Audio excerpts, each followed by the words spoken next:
Ça se passe dans le Lot-et-Garonne, il y a 60 ans, à la fin de l'Indochine française. Des milliers de personnes y ont trouvé refuge, des Indochinoises mariées à des soldats français notamment, accueillies dans une ancienne poudrerie militaire. Vous allez le voir, aujourd'hui c'est le dernier camp de réfugiés d'Indochine en France. Un camp qui, en 60 ans, forcément s'est détérioré. Alors la mairie, avec l'ANRU, partenaire de cette émission, a réhabilité l'endroit. Magnifique reportage de Justine Corbillon et Arthur Charon. Timao incarne la mémoire.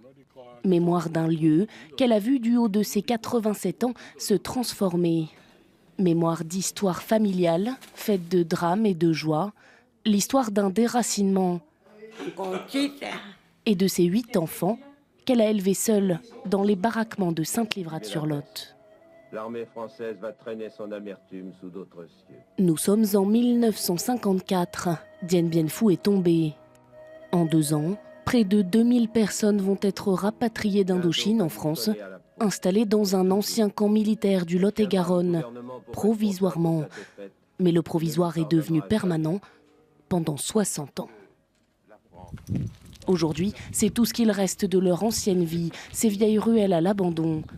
Le reste s'est changé en un nouveau lotissement, des maisons aux plaintes rouges qui arrivent là après 6 décennies de vie et qui ont bouleversé Timao et ses repères.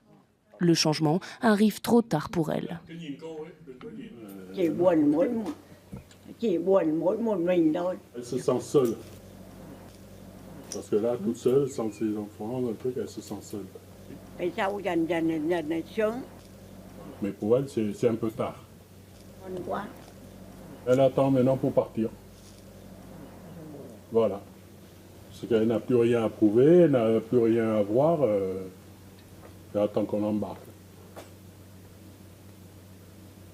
Comme si toute une partie de vie s'était faite autour de ce lieu.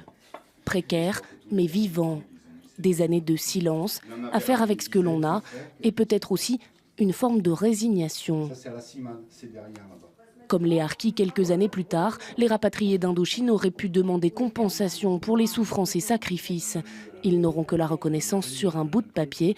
Ce n'est pas dans leur culture de réclamer. Elles sont tellement pudiques.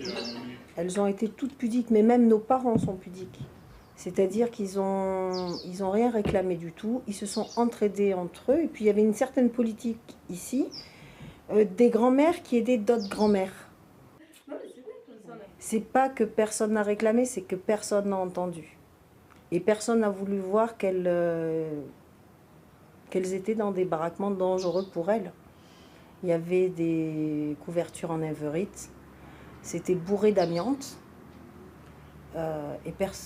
Tout le monde n'en avait rien à foutre, tant qu'elles disaient rien. Et puis elles se contentaient de ce qu'elles avaient parce que c'était toujours mieux que rien. Finalement, la mairie décide de réhabiliter les lieux, symbole de leur enracinement en France et partie de leur identité. Comme pour se faire pardonner, diront certains, même si tout est fait et pensé pour respecter l'esprit du camp, qui devient enfin décent et reconnu.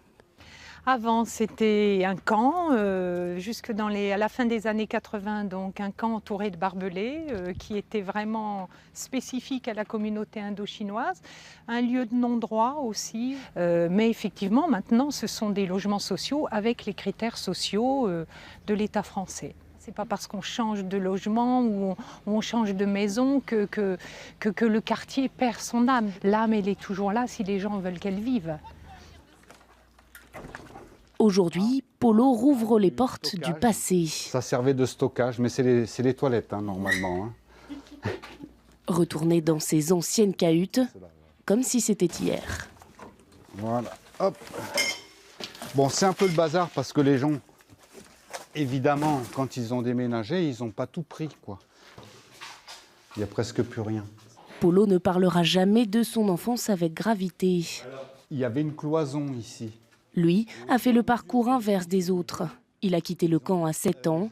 C'est seulement par la suite, à l'âge de 18 ans, qu'il y est revenu pour s'y installer définitivement.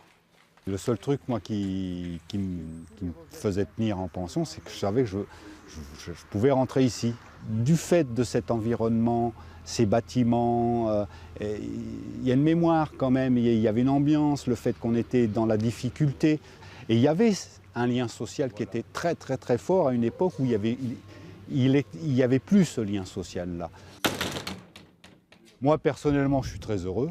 Moi, mon confort là, dans les nouveaux trucs, c'est la douche. Moi, je reste un petit peu plus longtemps, c'est ce que je raconte. Hein. Mais moi, je suis content d'avoir de l'eau chaude comme ça, sans que ça s'arrête, sans que ça machin. Et là, ici, je suis bien, moi. Après, on me dit, ouais, mais bon, t'es pas ambitieux. Non, moi, ça me va. Le passé comme richesse, jamais comme douleur, et l'acceptation d'une page qui va bientôt se tourner.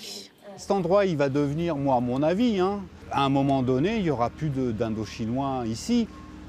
Et la société HLM, faut bien qu'elle occupe les gens.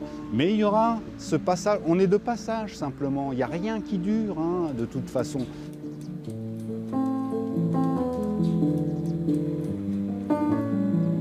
Sainte-Livrade est le dernier camp de rapatriés d'Indochine en France.